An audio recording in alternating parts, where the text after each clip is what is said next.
Gather close, my little fireflies, for the night is deepening, and the whispers of the wind carry a tale. A tale not of valiant knights or fire-breathing dragons, but of something far more wondrous. The last Starlight Weaver. Elara lived in a village nestled beside the Whispering Falls, where the water tumbled down moss-covered rocks, singing secrets to the moon. But Elara's magic wasn't in the water, it was in her hands. She could weave starlight. Not the pale, distant glimmer you see sprinkled across the velvet sky, but the very essence of starlight, captured and tamed into shimmering threads. Her loom wasn't wood and twine, but moonlight and mist. And her shuttles were hummingbird wings, dipped in captured fireflies. She wove blankets of dreams, tapestries of memories, and cloaks of courage. The villagers came to her with their hopes and fears, their joys and sorrows. And Elara wove them into her starlight creations. A child's lost toy became a constellation woven into a comforting blanket. A lover's whispered promise became a shimmering scarf that held the warmth of a summer's day. But the world was changing.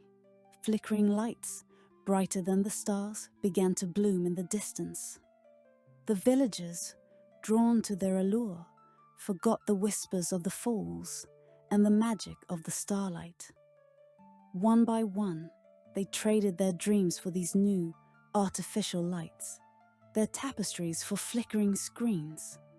Elara watched, her heart heavy as a fallen star. She knew the starlight was fading. Not from the sky, but from the hearts of the people.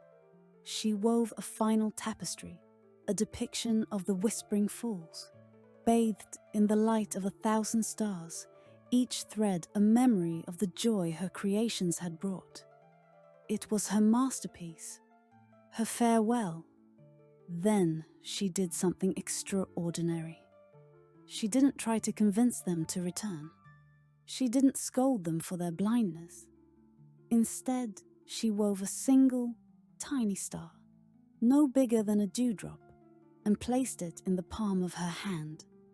She walked into the village, where the flickering lights shone brighter than ever, and offered the star to the first person she met, a young girl, her face illuminated by the cold glow of a screen. The girl looked at the tiny star, then at the screen, then back at the star.